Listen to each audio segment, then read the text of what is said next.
अनुच्छेद यानी भारतीय राज्य व्यवस्था, इंडियन पॉलिटी कहते हैं, उसके सारे अनुच्छेद फ्री में हम पढ़ाएंगे यूट्यूब पर। जय हिंद दोस्तों, आप सभी का स्वागत करते हैं अपने इस YouTube channel SPGS study point में। आज से हम लोग एक नया अध्याय, नया विषय, जिसे भारतीय राज्य व्यवस्था कहते हैं, उसे पढ़ना स्टार्ट करने वाले हैं। और भारतीय राज्य व्यवस्था का जो अध्याय है वो पहले स्टार्ट होता है संवैधानिक विकास से। और संवैधानिक विकास एक बहुत करने वाला टॉपिक है, जिसमें बच्चे बहुत याद करते हैं, बहुत बोरियत महसूस होती है। इसलिए हमने क्या किया है, संवैधानिक विकास को हम लोग पढ़ेंगे सबसे बाद में। पहले हम लोग पढ़ेंगे 1 से लेकर और पूरे आर्टिकल 395 तक। उसके बाद हम लोग संवैधानिक विकास पढ़ेंगे। इसीलिए हम लोग आज से स्टार्ट कर रहे हैं भारतीय संविधान में अनुच्छेद।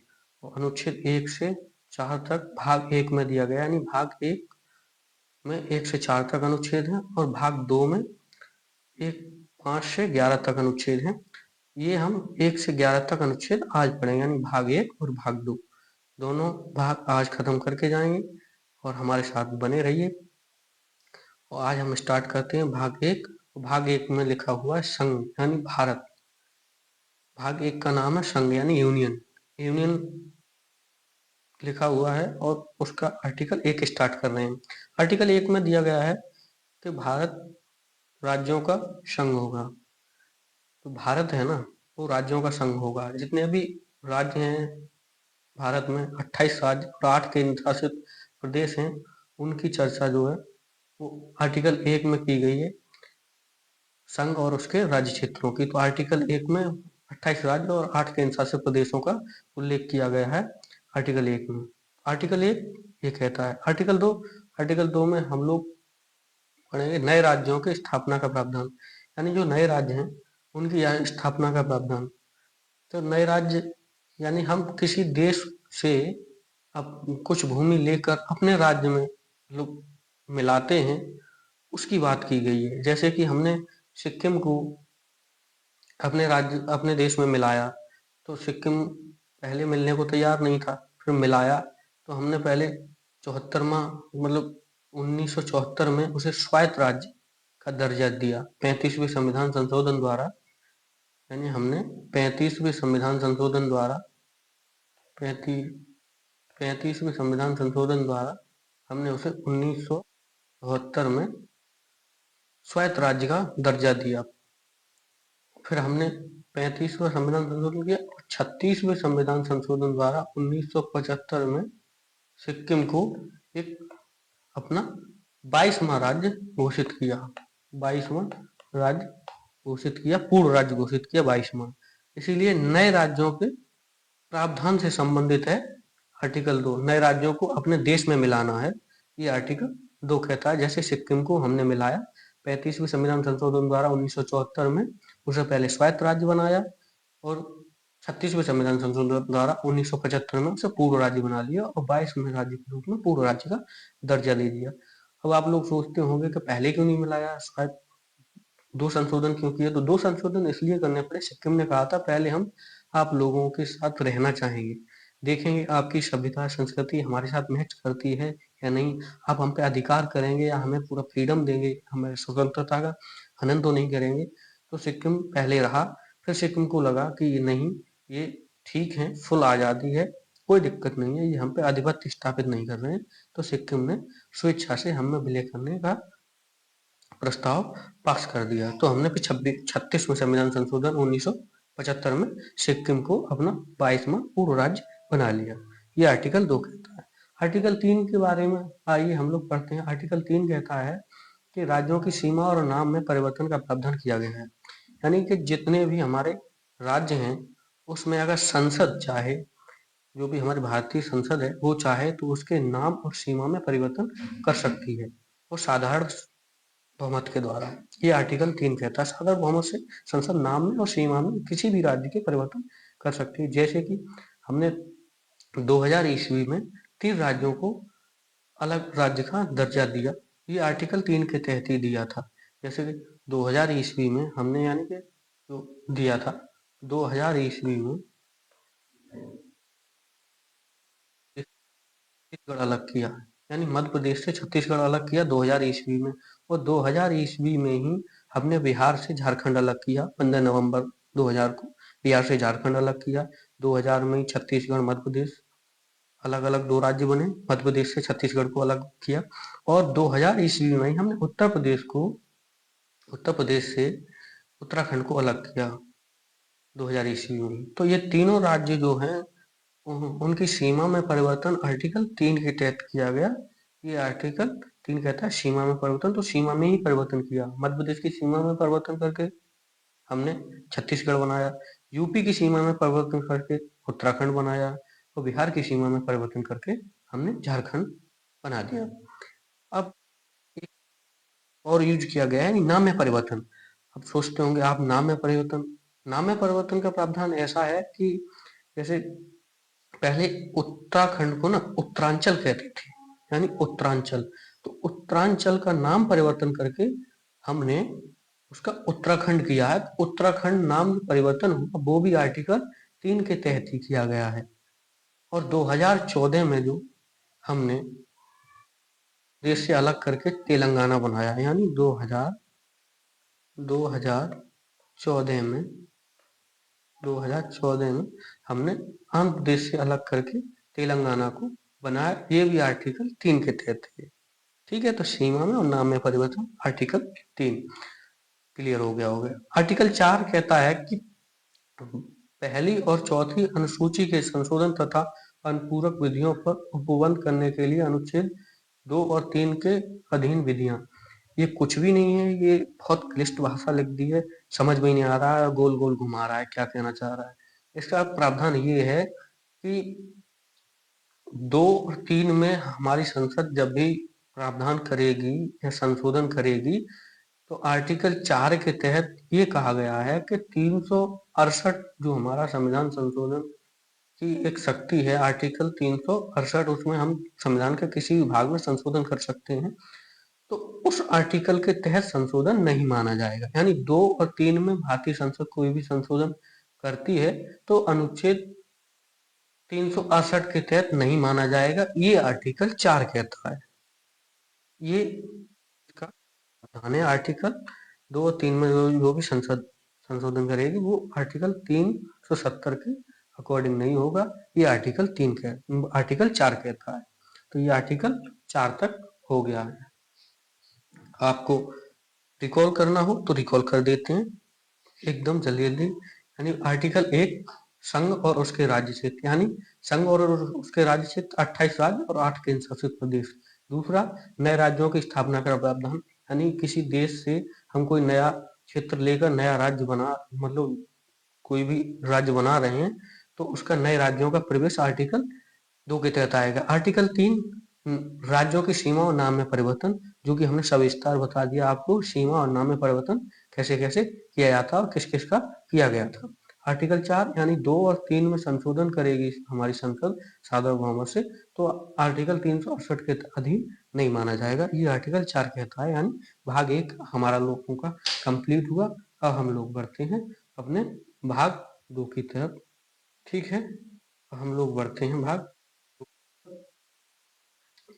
2 है, उसमें हम लोग अब देखेंगे कि क्या प्रावधान है भाग 2 में।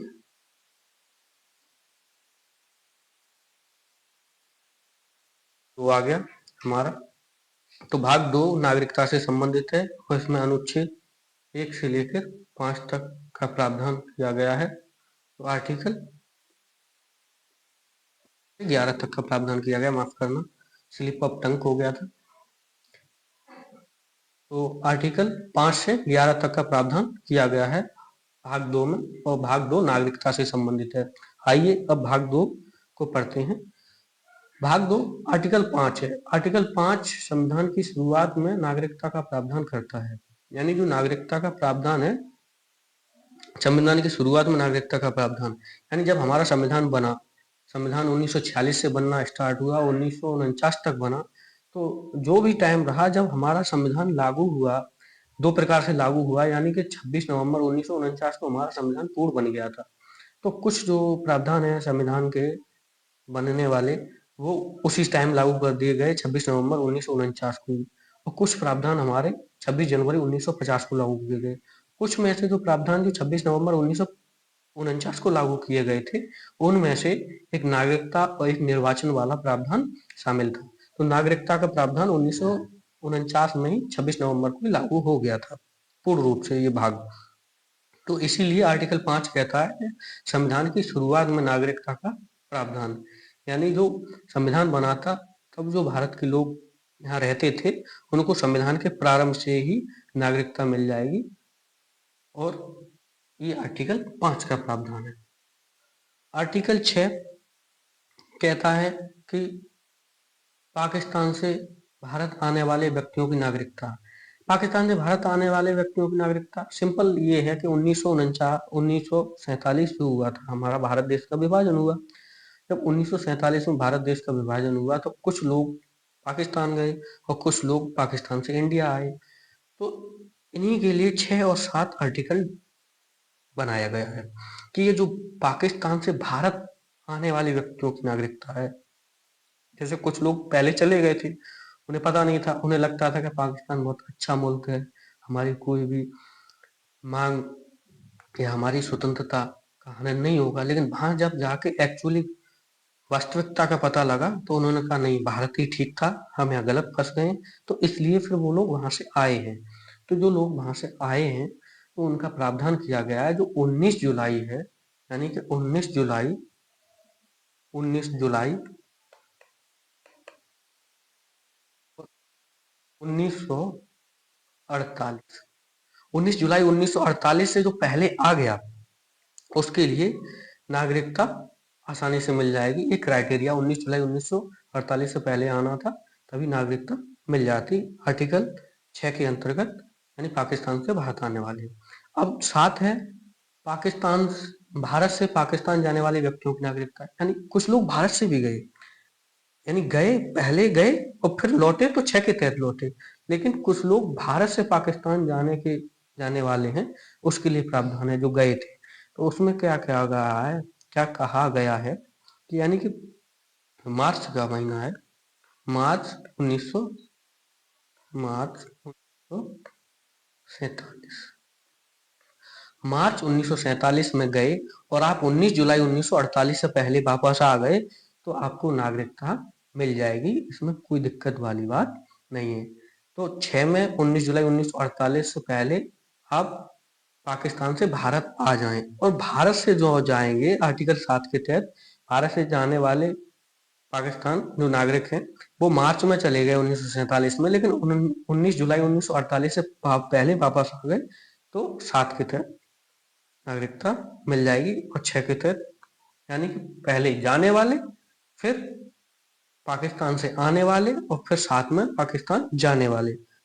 तो ये 6 और 7 का प्रावधान है, कोई कंफ्यूजन नहीं पालना है। पाकिस्तान से भारत आने वाले 6 में है, भारत से पाकिस्तान जाने वाले 7 में है। क्राइटेरिया वही है, 19 जुलाई 1948 से पहले वापस आ जाना है, नागरिकता मिल जाएगी। उसके बाद आओगे तो नागरिकता का प्रावधान दूसरी तरीका से है, उसका पंजीकरण द्वारा है। पंजीकरण की प्रक्रिया भारत सरकार के ऊपर डिपेंड करती है, वो आपको नागरिकता बहुत देर से मिलती है, ये वाला प्रावधान। और आर्टिकल 8, आइए 6-7 क्लियर हो गए होंगे। आर्टिकल 8, आर्टिकल 8 में है भारतीय मूल के व्यक्तियों की नागरिकता। भारतीय व्यक्तियों की मूल की नागरिकता का मतलब है कि जो एनआरआई का प्रावधान किया गया है, जिसे हम इंग्लिश में एनआरआई बोलते हैं। तो एनआरआई का मतलब है कि जिसके माता पिता या दादा दादी भारतीय मूल के हैं और वो लोग भारत से बाहर रहने लगे हैं तो उन्हें हम लोग एनआरआई बोलते हैं। तो है भारत के मूल के लेकिन रहते हैं बाहर, बिजनेस करते हैं, धंधा करते हैं, वहां शादी करके सेटल हो गए हैं, लेकिन वहां से हम लोगों को कुछ मतलब प्रेशर भी भेजते रहते हैं, जैसे रेमिटेंस वगैरह, तो उसका प्रावधान है। तो इसलिए इंडिया ने उनके लिए कुछ विशेष प्रावधान कर रखा है कि आपको, आप आएंगे भारत तो आपको कुछ पासवर्ड में सरलता है, और वीजा का प्रावधान है वो इजी तरीके से हो जाता है। जितना लोगों की चेकिंग और जितनी लोगों की सिक्योरिटी और लोगों की जाती है उतनी एनआरआई लोगों की नहीं की जाती, क्योंकि ये एनआरआई भारतीय मूल के हैं, इसलिए उन्हें भारत सरकार ने कुछ नियमों में मतलब सरल नियमों को सरल कर दिया है। तो इसलिए इनका ये प्रावधान है और ये लोग 182 दिन तक के करीबन भारत में आराम से स्टे कर जाते हैं। नए नियमों के अनुसार 120 दिन कर दिया गया है, लेकिन वो आपके मतलब का नहीं है, कोई दिक्कत नहीं है वो। लेकिन आप समझ लीजिए भारतीय मूल के लोग हैं पर रहते हैं विदेश में, ये आर्टिकल 8 के अंतर्गत प्रावधान किया गया भारतीय मूल के व्यक्तियों की नागरिकता। अगर भारतीय व्यक्ति मूल के हैं लेकिन बाहर रहते हैं तो भी आप नागरिकता भारत की अर्जित कर सकते हैं। ये है आर्टिकल 8। भारतीय मूल के हैं लेकिन नागरिकता का प्रावधान आर्टिकल 8 में किया गया है। आर्टिकल 9 कहता है कि नागरिकता की समाप्ति, जो नागरिकता है नागरिकता की समाप्ति। अब जैसे मान लीजिए मैं ही हूँ, अब मैं किसी देश में गया और मैंने किसी दूसरे देश की नागरिकता अर्जित कर ली, तो जो मैंने किसी देश की दूसरे की नागरिकता अर्जित की है तो मेरी भारतीय नागरिकता समाप्त हो जाएगी। इंडिया के कॉन्स्टिट्यूशन में ये प्रावधान किया गया है कि आप डुअल सिटीजनशिप नहीं रख सकते हैं, आप सिंगल सिटीजनशिप का प्रावधान लिया गया है। तो ब्रिटेन से लिया गया तो सिंगल सिटीजनशिप रखिए, डुअल सिटीजनशिप का प्रावधान नहीं है। जैसा यूएसए में प्रावधान है ऐसा हमारे इंडिया में नहीं, कि इंडिया का जो सिटीजनशिप का प्रावधान है वो हमारे ब्रिटेन से लिया गया है, तो वह सिंगल सिटीजनशिप चलती है, डुअल नहीं। यूएसए में डुअल चलती है, स्टेट और सेंट्रल। हमारी स्टेट की तो नागरिकता है ही नहीं, लेकिन सेंट्रल की है वो भी सिंगल। तो इसीलिए भारतीय नागरिकता की समाप्ति, यानी मैंने यूएसए की नागरिकता ले ली तो मेरी भारत की नागरिकता समाप्त हो जाएगी, ये आर्टिकल 19 कहता है। सिंपल सरल तरीके से समझिए, यानी दूसरे देश की नागरिकता लोगे तो अपने देश की नागरिकता गंवाओगे, ये ध्यान रखना। ये आर्टिकल 9 कहता है। आर्टिकल 10 आप आइए, आर्टिकल 10 में कहता है नागरिकता के अधिकार का बने रहना है। अब इसमें भी स्पेशल प्रावधान किया गया है। स्पेशल प्रावधान ये है कि जैसे बड़े बड़े लोग हैं और बड़े बड़े स्टार हैं, उनके लिए नागरिकता प्रावधान अलग ही है। मतलब क्या ही क्या बना के रखा है सिस्टम में भी, मतलब वीआईपी अलग हैं और सामान्य अलग हैं। ये आर्टिकल 10 यही कहता है कि जैसे हमारे वीआईपी लोग हैं, जैसे उनकी नागरिकता, जैसे किसी दूसरे देश की नागरिकता भारत की रहते हुए भी दूसरे देश की नागरिकता अर्जित कर सकते हैं। जैसे कि अमिताभ बच्चन साहब हैं और अक्षय कुमार साहब हैं, इन्होंने दूसरे देश की नागरिकता ले रखी है। शाहरुख खान ने भी शायद ले रखी है। तो ये जो वीआईपी लोग हैं इन्होंने भारत के साथ साथ दूसरे देश की नागरिकता अर्जित कर ली है। तो नागरिकता के अधिकार का बने रहना आर्टिकल 10 यही कहता है। यानी कि भारत की नागरिकता के साथ साथ दूसरे देश की नागरिकता आप लेते हैं तो ये टोटली भारत भारत के जो सरकार है उस पर डिपेंड करता है कि आपकी नागरिकता खत्म की जाएगी या नहीं की जाएगी। तो इन लोगों की तो नागरिकता बरकरार है, यानी कि दूसरे देश की भी नागरिकता अर्जित की है और इंडिया की भी नागरिकता बनी हुई है, ये आर्टिकल 10 कहता है। तो इसी में इन लोगों की नागरिकता इंडिया की भी है और भारत के जो देश हैं उनकी भी नागरिकता है, ये आर्टिकल 10 के तहत। तो, जो 9 ने कहा था कि अभी दूसरे देश की नागरिकता लेंगे तो हमारी भारत की खत्म हो जाएगी, इस पे ओवर रूल करता है आर्टिकल 10। ओवर रूल ऐसे करता है कि अब इसमें कहता है स्पेशल प्रावधान है कि कुछ लोगों के लिए हम भारत के साथ साथ दूसरे देश की नागरिकता भी बनी रहने देंगे। ये भारत सरकार और संसद पर डिपेंड करता है कि बनी रहने देना चाहते हैं या नहीं चाहते हैं। इन 3 लोगों का जिसका नाम लिया वो हमने उदाहरण के स्वरूप लिया, अमिताभ बच्चन, अक्षय कुमार और शाहरुख खान जी की नागरिकता भारत के साथ साथ विदेश की भी नागरिकता है, तो उन पर डुअल सिटीजनशिप है। ये डुअल सिटीजनशिप आर्टिकल 10 के तहत है, आर्टिकल अनुच्छेद 10 के तहत है। तो इसमें ये कहा गया है कि संसद सरकार चाहेगी तो नागरिकता बनी रहेगी। अनुच्छेद 11 कहता है कि संसद द्वारा नागरिकता कानून संसद द्वारा नागरिकता अधिकार कानूनों का विनियमन का प्रावधान। अब जो संसद की जो भाषा है ना संविधान की, वो तत्सम यूज की गई है, एकदम क्लिष्ट टाइप की, लोगों के ऊपर से निकल जाए, तो इसलिए फिर हमने नीचे लिखा अर्थात नागरिकता को लेकर सारी शक्तियां संसद के पास हैं। यानी कि संसद नागरिकता के जो नियम हैं उसमें संशोधन कर सकती है, परिवर्तन कर सकती है, वो सारी शक्तियां संसद के पास हैं नागरिकता के अकॉर्डिंग।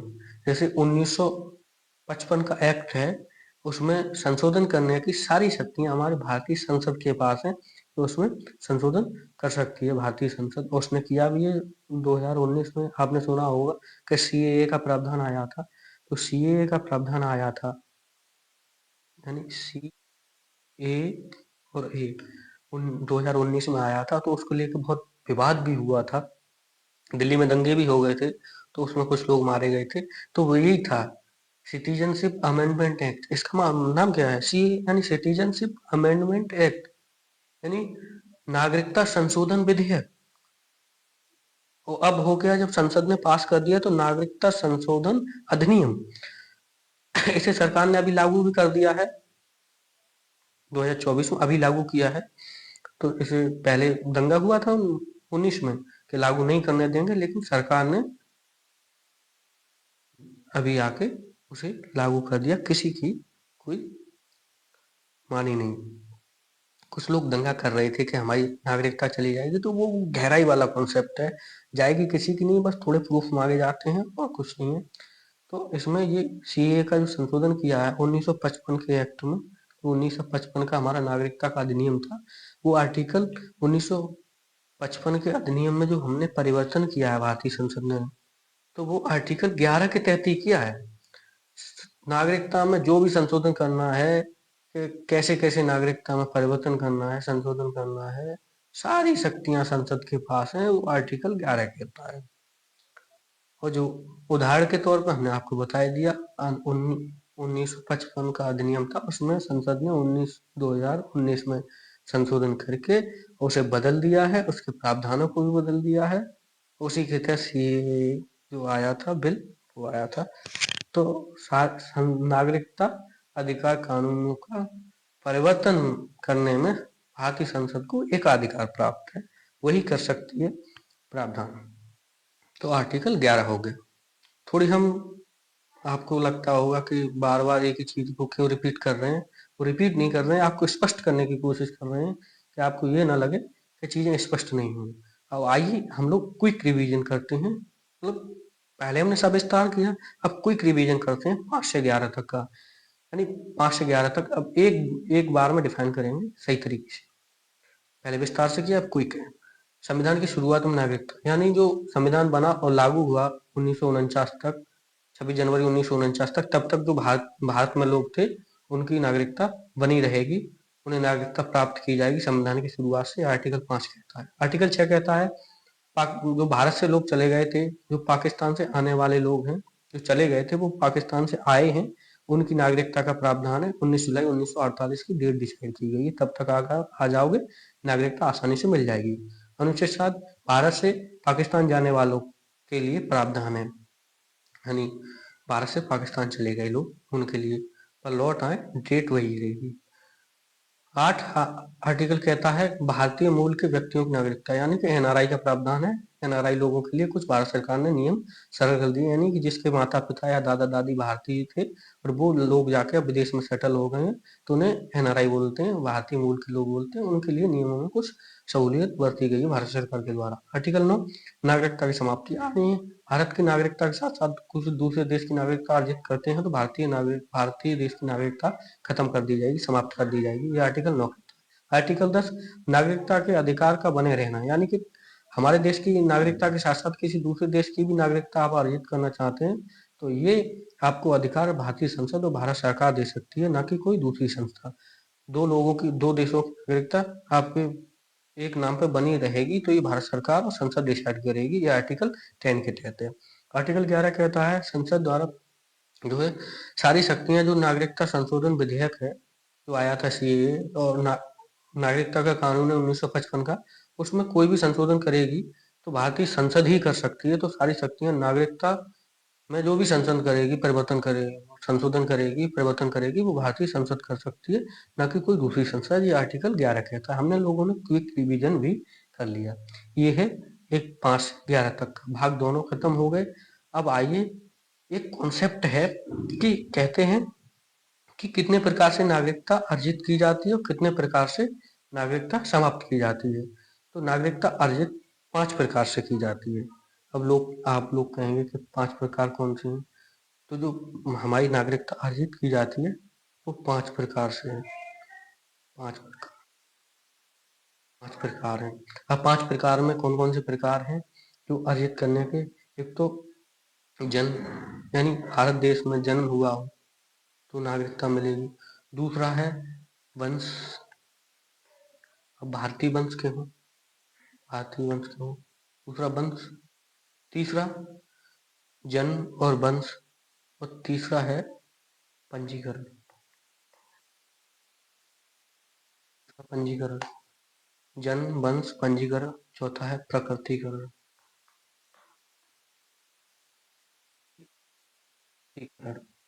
तीसरा पंजीकरण था, चौथा प्रकटीकरण था, और पांचवा है वो है समावेश। समावेशन, पांचवा समावेशन है। तो आप देखिए, पहला जन्म, दूसरा वंश, तीसरा पंजीकरण, चौथा प्रकटीकरण और पांचवा समावेशन। ये आप ध्यान रखिए, पांचों के पांचों प्रावधान हैं, इनको आप लिख लीजिए। अब हम इन्हें डिफाइन करते हैं। डिफाइन ऐसे करते हैं कि आप भारत में जन्मे, आपको जन्म से नागरिकता मिल जाएगी। दूसरा वंश, आप भारतीय वंश के हैं, आपके माता पिता दादा दादी और आप भारतीय वंश के हैं तो वंश से नागरिकता मिल जाएगी। तीसरा है पंजीकरण, आप किसी दूसरे देश के हैं, उसकी नागरिकता छोड़ के भारतीय नागरिकता अर्जित करना चाहते हैं तो आपको भारत में पहले पंजीकरण करना पड़ेगा। पंजीकरण के अकॉर्डिंग भारत सरकार डिसाइड करेगी कि आपको नागरिकता किस किस विधि से और कैसे कैसे कितने दिनों में दी जाएगी।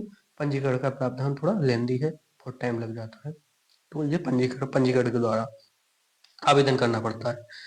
चौथा है प्रकटीकरण, यानी कि भारत देश में रह के, जैसे भारत सरकार को लगा कि आपका नेचर ठीक है, आप अच्छे व्यक्ति हैं, आप किसी प्रकार से कोई भी मतलब आतंकवादी या राष्ट्र विरोधी गतिविधियों में संलिप्त नहीं है, तो भारत सरकार कहेगी हम ऐसे नहीं मानते, आप हमारे देश में रह के देखिए, तो आपको रखेगी 2 साल, 4 साल, 5 साल, 7 साल, जब तक आप रहेंगे, लगभग 7 साल के करीब प्रकटीकरण रहेंगे, और रहने के बाद आपकी प्रकृति चेंज देखी जाएगी कि आप रहने के बाद आपकी प्रकृति में कोई बदलाव तो नहीं आया है, कोई ऐसी हरकत तो नहीं आई जो हमारे देश को नुकसान पहुंचा सकती है, आप इस यहाँ की संस्कृति और सभ्यता में रच बस गए हैं या नहीं। तो प्रकटीकरण का प्रावधान ये, यानी कि रहने से संबंधित है, यहाँ रहो और फिर हम आपको नोटिस करेंगे कि आप में कोई बदलाव या फिर कुछ भी तो नहीं है, तो रहना, यानी 7 साल के करीब रहना पड़ेगा, उसके अकॉर्डिंग ये प्रकटीकरण है। समावेशन, समावेशन पांचवा प्रावधान है। समावेशन का प्रावधान ये है कि आप, हमने किसी दूसरे राष्ट्र से, कोई देश से हमने कोई क्षेत्र लिया, उस क्षेत्र को हमने भारत में मिलाया, तो उस क्षेत्र को हमने भारत में मिलाया, तो उस वहाँ लोग रहते थे, तो उन लोगों को नागरिकता कैसे प्रोवाइड की जाएगी, तो वो समावेशन के द्वारा, यानी हमने किसी क्षेत्र को अपने देश में समाहित ही तो किया है, तो हमने जो समाहित किया है तो वहाँ जो लोग रहते थे उनको हम समावेशन के आधार पर भारत की नागरिकता प्रोवाइड कराते हैं। ये पांचवा प्रकार है समावेशन। तो ये हमारे 5 प्रकार हो गए नागरिकता को अर्जित करने के, कि हम भारत की नागरिकता कैसे कैसे प्राप्त कर सकते हैं। अब एक और कॉन्सेप्ट है, वो है भारत की नागरिकता का त्याग, यानी भारत की नागरिकता कैसे त्यागी जा सकती है, यानी छोड़ी कैसे जा सकती है, उसका भी एक प्रावधान है। यानी भारत की नागरिकता आप छोड़ कैसे सकते हैं। छोड़ने के हैं 3 प्रकार, यानी प्राप्त करने के 5 प्रकार थे, छोड़ने के 3 प्रकार हैं। उन 3 प्रकारों को हम लोग अच्छी तरह से समझते हैं। यानी कि पहला तो है स्वेच्छा से, यानी इच्छा से, अपनी इच्छा से आप अपनी इच्छा से नागरिकता छोड़ सकते हैं, किसी दूसरे लोग दबाव में नहीं आके अपनी मर्जी से, आपको लगता है मुझे यहाँ का नागरिक नहीं रहना चाहिए, आप भारत सरकार को एक लेटर लिखेंगे, कहेंगे हम अपनी नागरिकता स्वेच्छा से समाप्त करना चाहते हैं। भारत सरकार क्वेश्चन तो काफी करेगी कि क्यों करना चाहते हैं, क्या मतलब है, लेकिन आप कहेंगे हमें किसी का कोई दबाव नहीं है, हम अपनी स्वेच्छा से यानी अपनी इच्छा से भारत की नागरिकता खत्म करना चाहते हैं। तो ये हमारा पहला प्रावधान हो गया, अपनी इच्छा से। ठीक है, दूसरा प्रावधान है कि आप किसी दूसरे देश की नागरिकता ले लें, आप दूसरे देश की नागरिकता प्राप्त कर लें। दूसरा प्रावधान है आप किसी दूसरे देश की नागरिकता प्राप्त करेंगे तो भारत सरकार वाली नागरिकता अपने आप खत्म हो जाएगी। यानी पहले इच्छा से हम समाप्त की, दूसरी आपने दूसरे देश की नागरिकता ले ली तो भारत सरकार की नागरिकता खत्म कर दी जाएगी। ठीक। और तीसरा है कि आप किसी राष्ट्र विरोधी गतिविधियों में संलिप्त पाए गए हैं तो भारत सरकार आपकी नागरिकता खत्म कर सकती है। अब राष्ट्र विरोधी गतिविधियां क्या हो सकती हैं आप कहोगे, तो राष्ट्र विरोधी गतिविधियां ऐसे जैसे देश के खिलाफ आप कहीं भी षड्यंत्र कर रहे हैं कि हम यहाँ पर बम विस्फोट कराएंगे या यहाँ हम आक्रमण कराएंगे, जैसे हमारे ताज होटल पे हमला हुआ और हमारे जो उरी वाला कांड हुआ था। तो ऐसी जगह पे आप उनका एक मॉड्यूल बन के काम कर रहे हैं, आप सारी सूचना उन्हें प्रेषित कर रहे हैं कि आप इस तरीके से आ सकते हैं, या आप उन्हें हथियार प्रोवाइड करा रहे हैं, गाइड कर रहे हैं, तो ये राष्ट्र विरोधी गतिविधियां होती हैं। इसके तहत भारत सरकार आपकी नागरिकता खत्म कर सकती है। तो ये है राष्ट्र विरोधी गतिविधियां। तो इसके तहत आपको तीसरे टाइप में ये नागरिकता खत्म की जा सकती है, राष्ट्र विरोधी गतिविधियां। ये 3 प्रकार हो गए, स्वेच्छा से दूसरे देश की नागरिकता प्राप्त करके और राष्ट्र विरोधी गतिविधि कर दी तो भारत सरकार समाप्त कर देगी। ये 3 प्रकार से आप नागरिकता का परित्यक्त कर सकते हैं और 5 प्रकार से आप नागरिकता को अर्जित कर सकते हैं। ये नागरिकता से संबंधित सारे कॉन्सेप्ट थे। हमने आपके सारे कॉन्सेप्ट एक एक करके बारी बारी से क्लियर कर दिए। आपको अभी भी कोई अस्पष्टता रह गई हो तो आप लोग हमें कमेंट बॉक्स में कमेंट करके बता सकते हैं। और ये हमारा एक यूट्यूब चैनल है, उस पर हम करा रहे हैं, उसका नाम है SPGS स्टडी पॉइंट। इस पर आप लोग ये इंडियन पॉलिटी पढ़ रहे थे, आप लोग हमारे चैनल को लाइक शेयर और सब्सक्राइब करना ना भूलें, यही हमारी आपसे अनुरोध है। और ये आपका पूरा का पूरा भाग 1 और भाग 2 समाप्त हो गया। अब हम लोग